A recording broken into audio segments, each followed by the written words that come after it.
Have you ever walked past a street performer and just had to stop in a busy New York subway station? That's exactly what thousands of people did. All for one man, the masked pianist. Every day, he'd appear with a slightly worn-out keyboard, set himself up in a corner, and begin to play. But this wasn't just your average background music. This was music that seemed to reach into your soul. He wore a simple, white, theatrical mask, completely hiding his face. No one knew who he was, and that mystery was half the magic. The music he played was breathtaking. Complex classical pieces, emotional ballads, fiery improvisations. It was all flawless. His fingers would dance across the keys with a speed and precision that you'd only expect to see in a grand concert hall, not in the echoing tunnels of the subway. Commuters would stop in their tracks, their daily rush forgotten. They'd pull out their phones, mesmerized, recording snippets of the performance. Soon, the station would be packed. A silent, reverent crowd gathered around this enigmatic figure. Who was this man? The rumors started flying almost immediately. Online, he was a sensation.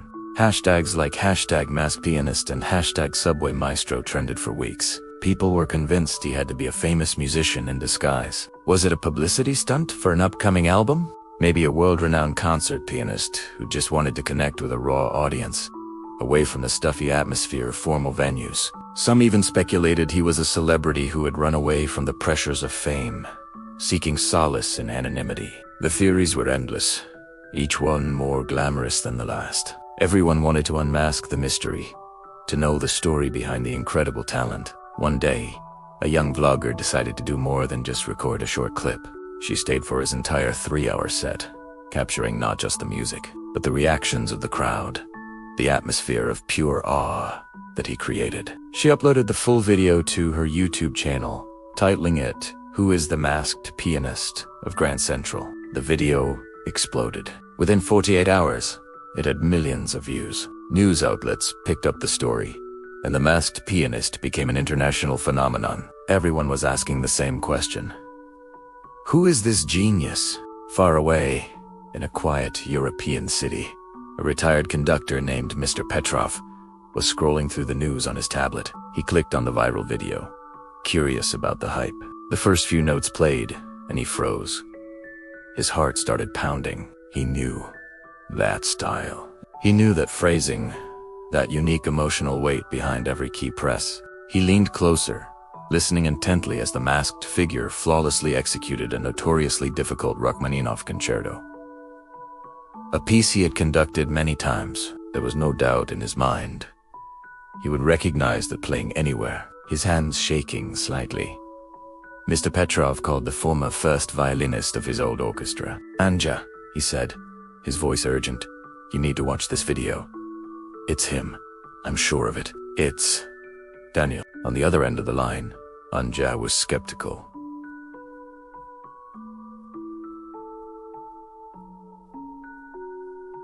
Daniel, the amazing, super kind star pianist. No way. It just can't be. Daniel had disappeared 5 years ago. He had lost his wife and daughter in a tragic car accident, and the grief had consumed him. He'd lost his home, all his savings, and then, just like that, he was gone. His friends and colleagues had searched for him for months, but eventually, they had to accept that he was lost to them. But as Anja watched the video, her skepticism melted away. Petrov was right. The way he tilted his head, the subtle movement of his shoulders, and most of all, the music.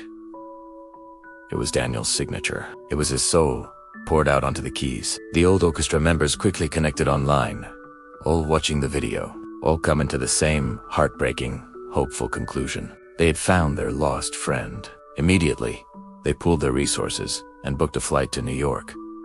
They had to bring him home. Back in the subway, the man behind the mask finished his final piece for the day. He packed up his keyboard, the crowd slowly dispersing, leaving a small pile of bills and coins in his open case. He collected the money, enough for a warm meal and a bed at a shelter for the night.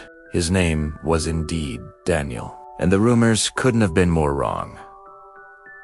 He wasn't a celebrity in disguise. He was a homeless man. The accident that took his family had shattered his world. Grief had led to depression to losing his job, his home, everything. He ended up on the streets, another invisible face in a massive city. For a long time, he felt like he had lost himself completely.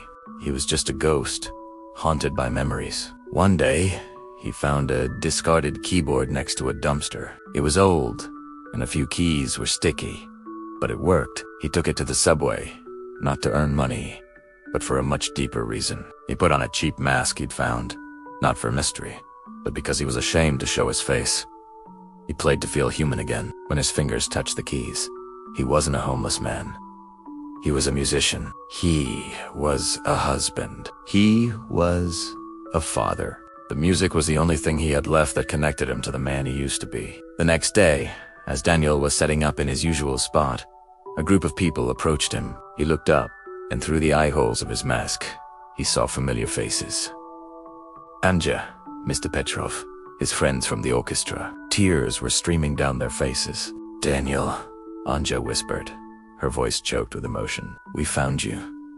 We're here. Let's go home." Daniel stood frozen for a moment, his heart aching with a mix of shock, shame, and a glimmer of hope he hadn't felt in years.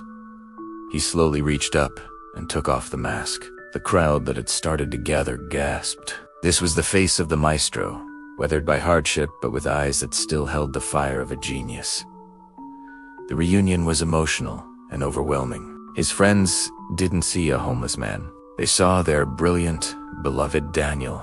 They didn't care about the torn clothes or the years of silence.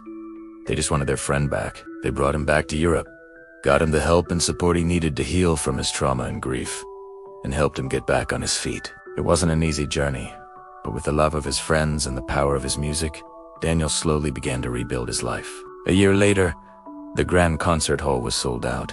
The lights dimmed, and a spotlight found a man walking onto the stage. It was Daniel. He sat at the grand piano, looking out at the audience, his eyes filled with gratitude. He took a deep breath and began to play.